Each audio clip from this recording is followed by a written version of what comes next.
Hey there once again, YouTube. My name is Ben Ferraiuolo, and it is my aim to hopefully join University of Washington by the end of 2019 for seismology and volcanology. Currently, I am studying a lot about it, and have been for some time now.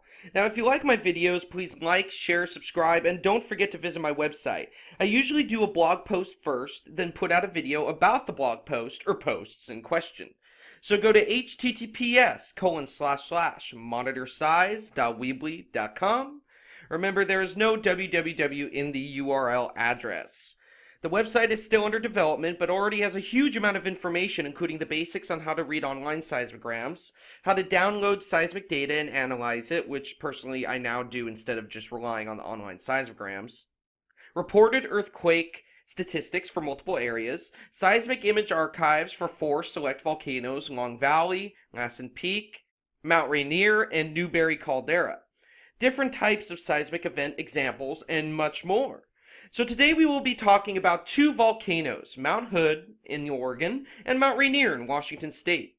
Ever since the shallow earthquake swarm appeared at Mount Rainier on September 19th, one I did a video about, there have been some interesting seismic events occurring.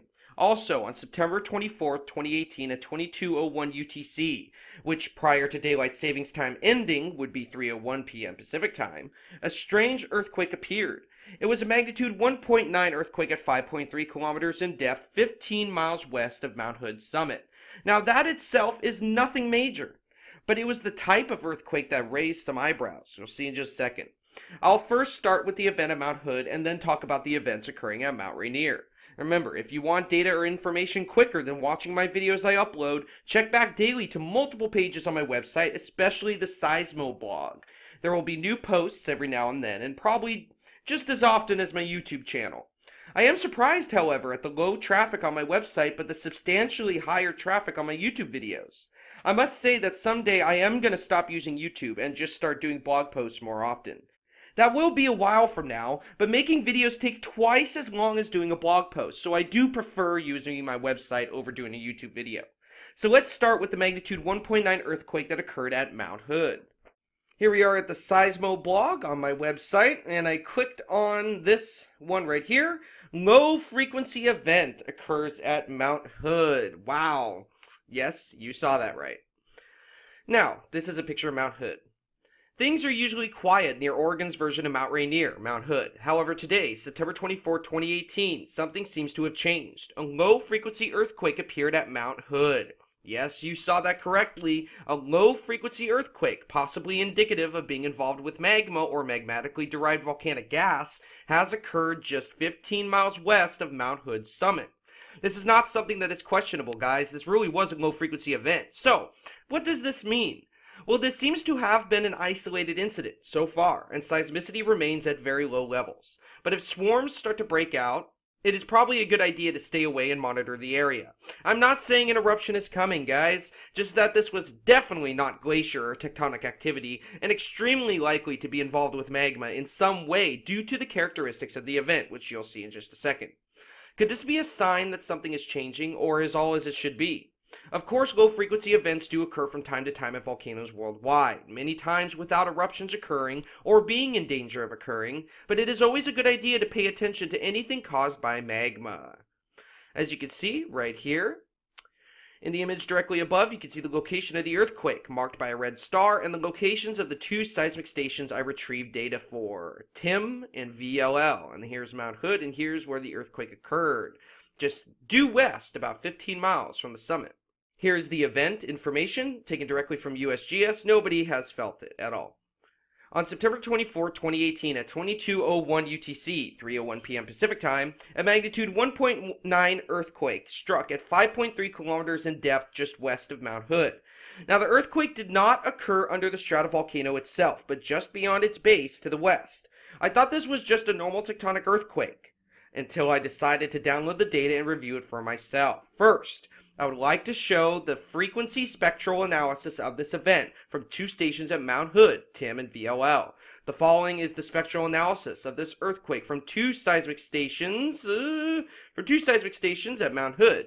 This does not show horizontal time period. Vertical is power, and horizontal is frequency range. Note the power of this earthquake weakened substantially after 4 or 5 hertz.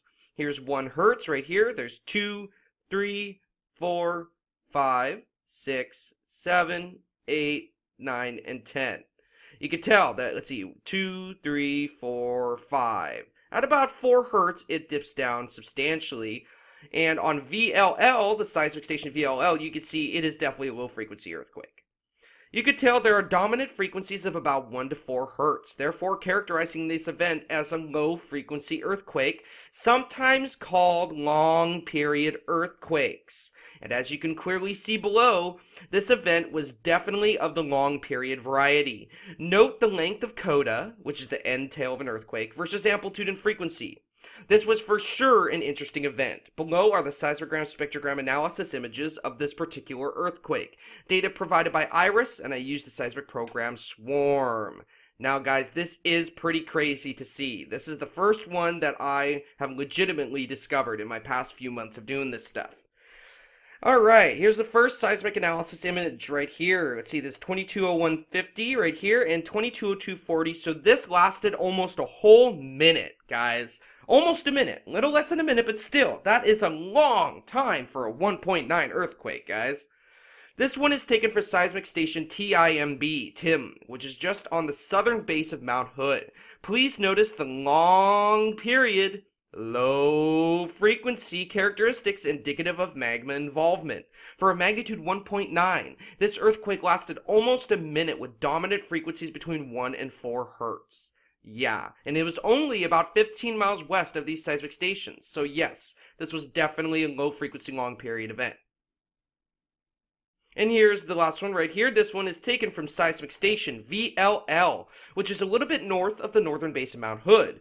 Once again, please note the long period, low frequency characteristics indicative of magma involvement. The very long coda, the end tail of an earthquake, can be seen better on the spectrogram. You can see it lasted a long time, guys. Please note once again the dominant frequencies between 1 to 5 hertz. For how close this earthquake was to these stations and how large it was, this can officially be categorized as a long-period low-frequency earthquake. The large majority of these types of earthquakes are almost always involved with magma somehow. There is nothing indicative of a coming eruption yet. However, this type of earthquake has not been seen very often lately at Cascade volcanoes. Now, what does this mean? Only time will tell, guys. Please monitor this area with me. If you ever need any advice or help, please feel free to email me. Be safe out there, and God bless. So that's the end of this blog post about this event.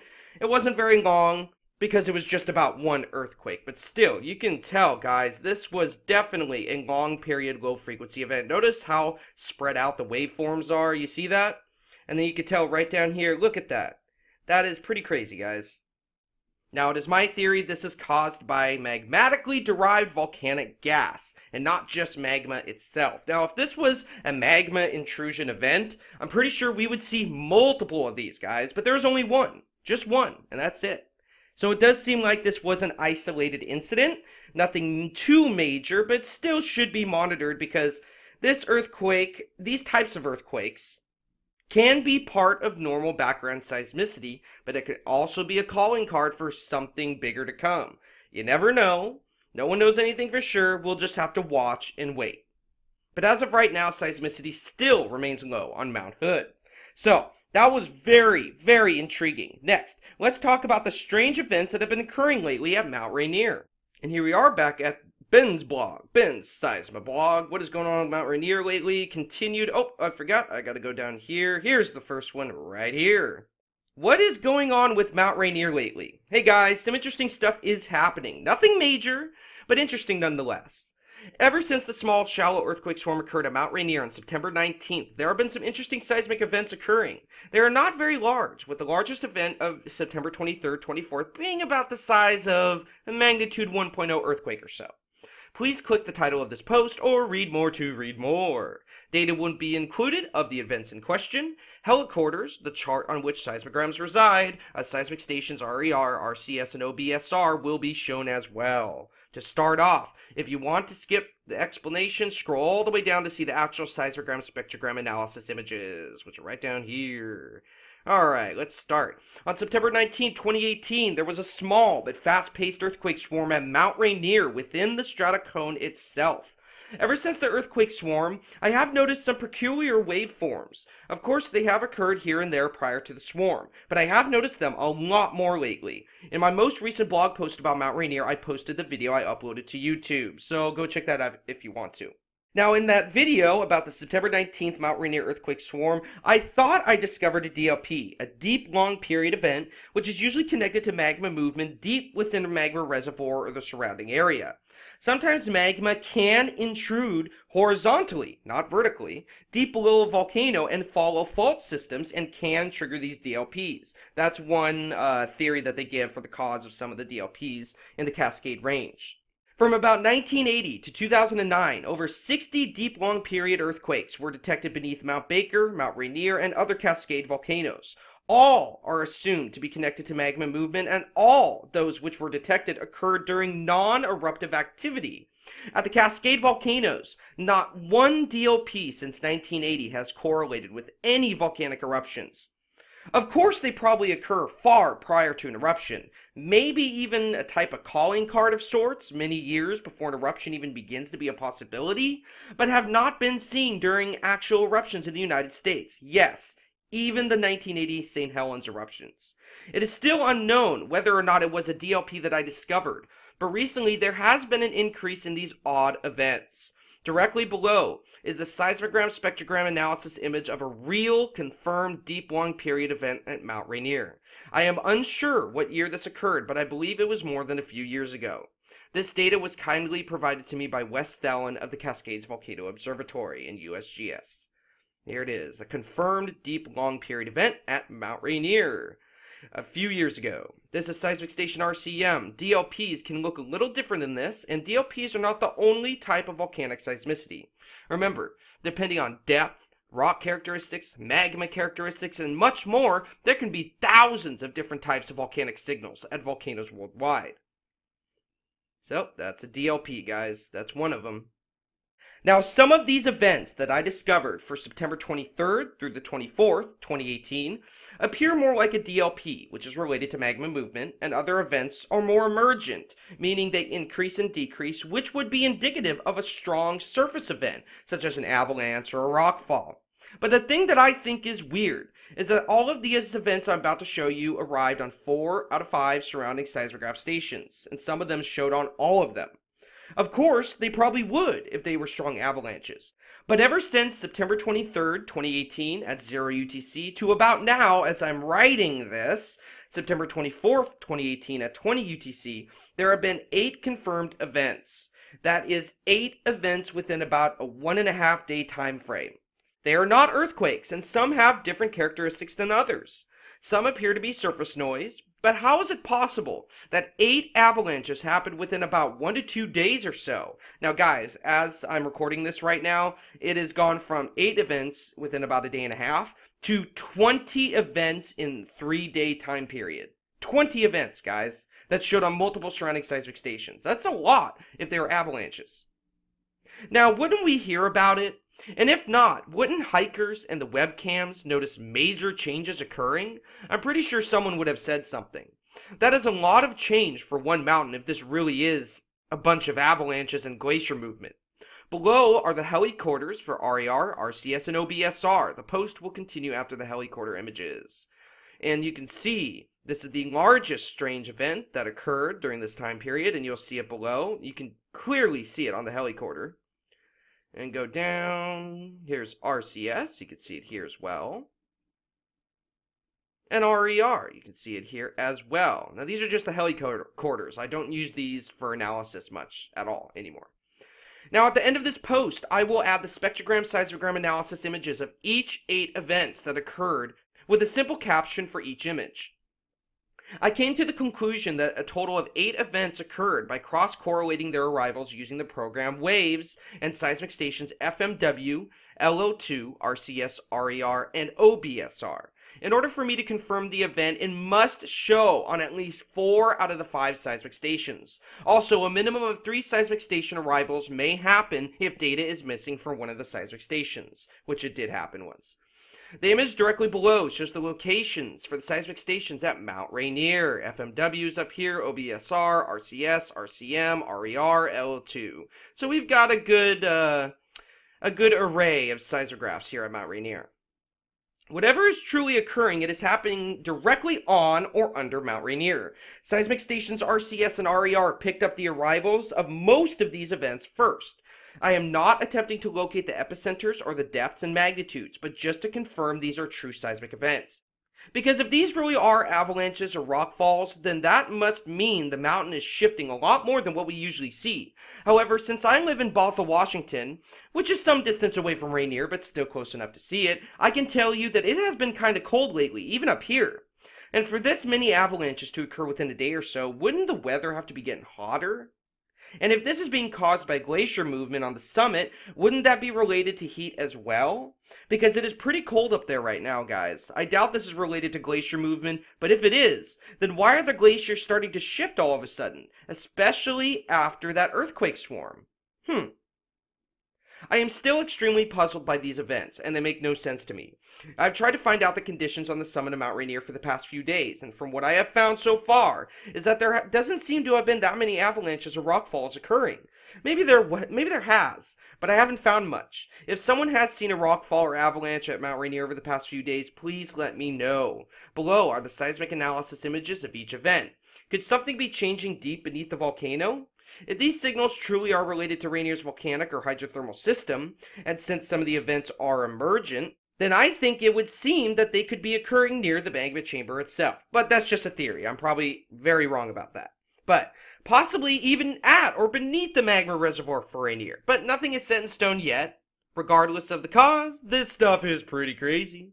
Remember, for me to confirm these specific events, they must have shown on 4 out of the 5 of the seismic stations I used for the cross-correlation using the seismic analysis program WAVES. Whew! Data obtained by IRIS, USGS, and the seismic program Swarm aided me in the creation of these analysis images. Station RCS used for analysis images. If you wish to see how I cross-correlate seismic events to confirm them, feel free to email me at any time. However, I am probably going to add it to one of my coming videos soon.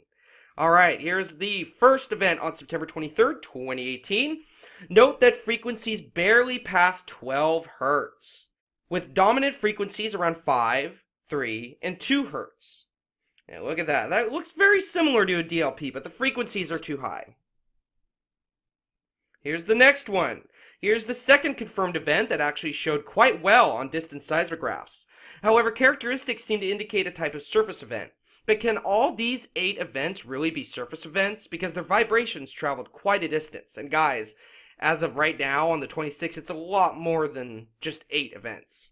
But to me, this one definitely looks like an avalanche or a rockfall. It's got small amplitude and pretty high frequencies. Almost up to 20, it looks like. So I'm thinking this was definitely an avalanche or rockfall. But can they really all be?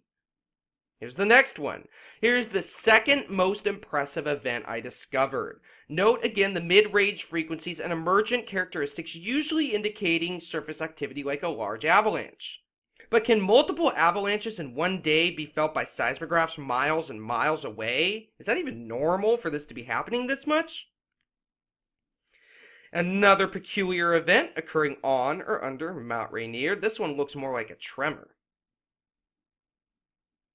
And here is the most impressive event out of all the events for September 23rd, 24th, 2018. Note the high-frequency emergent characteristics usually indicative of surface events. However, this would be the 5th quote-unquote surface event for the 23rd and the 2nd major event for the 23rd as well. Ice earthquakes are definitely out of the question because sometimes they look like actual earthquakes, not like this, guys. So what could these be? This was so strong that you can actually see it in the helicorters in the beginning of the post, and it showed on all surrounding seismograph stations. And I wouldn't be surprised if it also showed on seismograph stations beyond Mount Rainier too, because the amplitude was pretty strong on the most distant stations. This is now the first confirmed event for September 24th, 2018. Same type of event that the 23rd was seeing. Again, emergent and mid-range to high-range frequency characteristics. Here's another one. This is the second event for the 24th. Now, ignore the waveform frequency spike in the middle. I believe that is a glitch. But notice this quote-unquote tremor, and I call it a tremor because it does look like a tremor. It lasted over 30 seconds and carried frequencies mainly around 3 to 10 hertz. As always, this showed up pretty far from the volcano. Now, guys, now, this right here. Okay. Now, this is the most interesting event out of all of them on this blog post on these days, September 23rd, 24th. It does not appear to be very emergent. You can see it seems to be slightly emergent here, but boom, big spike and then goes away. Now, the other ones had higher frequencies and were emergent and slowly built and slowly went away. But this one seems to be a little different, guys. It does not appear to be very emergent and carries dominant frequencies of around 2 to 6 hertz, making this a low-frequency event. The characteristics of this event is strikingly similar to DLPs, although DLPs usually carry a slightly lower frequency, usually around 1 to 2 hertz. This should be monitored much more closely. I will be watching Mount Rainier over the next 6 months just as close as I monitor seismic data for Yellowstone and Long Valley supervolcanoes. So what is going on lately with Mount Rainier? Could this be related to changes within the hydrothermal or volcanic system within the infamous stratovolcano? Or could this signal a massive change in the glaciers and snowpack on the mountain?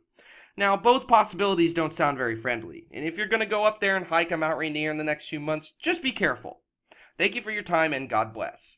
Now, this was the one that caught my eye the most. It looks very similar. Now, keep your eye on this. It looks very similar to this right here, doesn't it? So who knows what's going on with Mount Rainier? The most interesting event out of all of them was this one, but the strongest event was this one right here. It's pretty strong, guys, so who knows? Now let's go to the next continued blog post about these Mount Rainier events. Go back to the Seismo blog and go to what's going on with Mount Rainier lately continued. And let's look at some seismic analysis images. Stop! First, if you have not seen the original blog post about these peculiar events, please click here, or simply backspace and find the blog post with close to the same title as this post here. Most of the information will be in the first blog post. This is just a continuation of that post with additional data for September 24th through the 25th. Please click read more below, and I already did that. Alright. This is the seismogram spectrogram of a distant earthquake. This did not occur at Mount Rainier, but this is taken from Seismic Station RCS at Mount Rainier, and it picked up a magnitude 2.6 earthquake at 22.7 kilometers in depth that occurred in Portland, Oregon on September 25th, 2018. Yeah, it felt a 2.6 earthquake that far away. That's pretty crazy, guys. It might have to do with how deep it is. Maybe. As you have seen in the previous blog post about these events, some strange signals have been appearing at Mount Rainier. They are small, but still very interesting. Some appear to be surface events, and others seem to be closer in regards to characteristics to a DLP. Whatever it is, it seems to be increasing. Yes, guys, at least that it seems to be increasing. In order for me to confirm an event, I cross-correlate their arrivals using multiple seismic stations at Mount Rainier and the seismic program waves. Most of the events I showed appeared on 4 out of 5 seismic stations around Mount Rainier. There were a few, however, that appeared only on 3 seismic stations due to their very low amplitude. Now, on the off chance that all of these signals are from avalanches or glacier movement, why is there such a change occurring on the volcano? Could the mountain be swelling, causing the glaciers to move more than usual? Who knows? There's still a lot that is unknown about these events, but they do seem to be increasing. September 23rd saw a total of 5 confirmed events. September 24th saw a total of 7 confirmed events. And so far, for September 25th, there have been 9 confirmed events. So that's 5, 7, 9. Very interesting. That is 20. Scratch that. Looks like I can't even add correctly. I meant 21. Really? 9 plus 7 plus 5. That's 21, guys. I can't believe I got that wrong. So that is 21 confirmed events for about the past 3 days. If they are related to glacier movement, something is seriously shifting on the volcano. Below are the seismogram spectrogram analysis images of these events. The last analysis image in my previous Rainier blog post was for September 24th, 1904 UTC. So we will start with the first event that occurred after that time period. I will be using Seismic Station RCS for the analysis images, but remember, they must show on a minimum, an absolute minimum of 3 out of 5 seismic stations. The strongest amplitude events do show on all surrounding stations. And here's the first one, a very tiny guy. The first confirmed event on September 24, 2018 after 1904 UTC, shown in my previous Rainier blog post. I am basically starting where I left off. Remember to always pay attention to chart labels. Remember in school that they taught us to read the labels on a graph or a chart first, then read the data. Right? Now here's a very interesting one right here, another peculiar event. Note the low to mid-range frequencies and slightly emergent characteristics, usually indicative of a strong surface event. But how can all of these be avalanches or glacier tremors? It is cold up there right now. I would expect this type of movement during the summer maybe, but not now. Over 20 events in 3 days. And almost exactly an hour later, another event emerges, although stronger than the last few events. Please note the dominant low frequencies of about 2 Hz and 5 Hz. And this one was actually quite strong, going beyond 1500 amplitude count. Another emergent mid-frequency event. This is the last confirmed event for September 24th, 2018. Now look at this one, guys. Look at this. This is the first confirmed event for September 25th, 2018 at Mount Rainier. It appears to be slightly emergent with dominant frequencies around 2 to 7 Hz. Notice, it is very similar to a shallow volcanic earthquake, at least the one that USGS gives us an example for. Looks very similar. Not saying that it is, just saying that it looks similar. Another smaller emergent event at Mount Rainier. Once again, over 20 of these over the past 3 days, some being a lot larger than others. Now this one to me is the second event since the 23rd. Out of all these events, all the 21 events, this is the second event that looks very similar to a DLP, although DLPs do have a slightly lower frequency, but still, very similar. Very low amplitude too. Another very small event which still appeared on most surrounding stations. Note the low frequency characteristics. Let's go down. Another very small event, but seems identical to the one shown just before this one, except for the frequency. I don't know what's going on with the frequency here. It looks a little odd. An even smaller emergent event still showed on multiple seismographs. This event was the smallest out of all of them, but of course showed on multiple stations. Very tiny, but still showed. Now look at this, a much stronger event with dominant frequencies of around 5 Hz. Look at that. And it is emergent. You see that? But it has dominant frequencies of around 5 Hz. Is this really another avalanche? Another one? I don't know, guys. What it really is going on? Another low to mid frequency emergent event. Man, these really are happening a lot lately, guys. Now, this is the last event discovered so far for September 25th, 2018. The day is not over yet, so more could still appear. Well, the day is now over, and I think 2 more appeared or something. I have not done the analysis images for those yet. So, what has been going on recently at Mount Rainier? Are glaciers and snowpack really shifting this much, even with how cold it is up there right now? Or is this related to Mount Rainier's hydrothermal system and the recent shallow earthquake swarm? If this really is related to glacier movement and avalanches, is it normal for it to have happened over 20 times in the past 3 days? We will keep a close eye on it. Just thought you guys would want to know. Now, feel free to email me or comment me below. Have a great day, guys, and God bless. Now, the reason I put the teleseism in the beginning right here is just for others out there to realize that all these events that I'm showing from Mount Rainier are not teleseisms.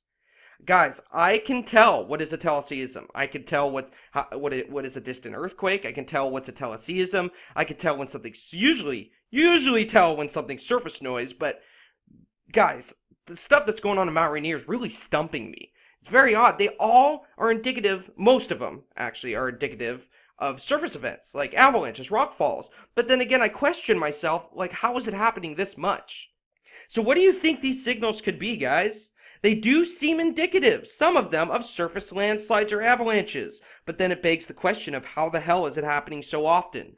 Over 20 times in the past 3 days? That seems a little too much, don't you think? I have always wondered what glacier tremors and quakes occurred on Mount St. Helens when the bulge started to form, because far prior to an eruption, a bulge forms, and during its beginning stages, wouldn't it spread out the glaciers and cause them to split, crack, and potentially collapse? I'm not saying for sure that that's what's happening at Rainier, and that it has a bulge forming, since there's nothing to indicate that. But it's just a theory, guys. Because it is pretty cold up there right now, and the glaciers should not be moving in this way, this fast. Or maybe this is coming from within Rainier's stratocone itself, and is related to maybe a new steam vent forming? I think it was, late 60s? Was it 1964, I believe? 1964 or 65, I believe, a new steam vent appeared at Mount Rainier. It is interesting nonetheless. Now, I will be putting out another blog post soon before my next video, so if you wish to stay somewhat up to date, please visit my website here. You would be surprised as to what you would find. Also, Yellowstone's Upper Geyser Basin is still actively changing. Remember a long time ago in one of my Old Faithful videos that I said the geyser hill behind Old Faithful could possibly someday turn into one big geyser? Well, that actually could be happening now. Now, I really hope not. I try to stay optimistic about this stuff, guys, and actually, I'm sometimes attacked by, because I'm optimistic about Yellowstone. Do I really want Yellowstone to blow? No! It's like, sometimes, some people out there, it almost seems like they want Yellowstone to blow. It's like, no, we don't want that. Now, it'd be cool to see some lava flows at Yellowstone, or maybe a large ash eruption that doesn't hurt or kill anybody. If something happens that is volcanic, it doesn't hurt or kill everybody, amen. That is awesome. That can happen. Or it doesn't destroy anything, that's perfect. It just stays within the national park. You know, that'd be cool. But once it hurts people, then it's not cool. But it seems the Yellowstone magma reservoir is growing hotter. After all, every single one of the geysers are powered by one thing: heat. And where does all that heat come from? Magma. Everything always boils down to magma. I thank you for all your time, and have a wonderful day. Remember, if anything major changes at any United States volcanoes, I will tell you about it. Remember, Yellowstone is not the only hazard area in the United States, guys. There's hundreds of them. God bless. Now remember, the truth is hate or fear to those who hate or fear the truth. Ben Ferraiuolo signing off.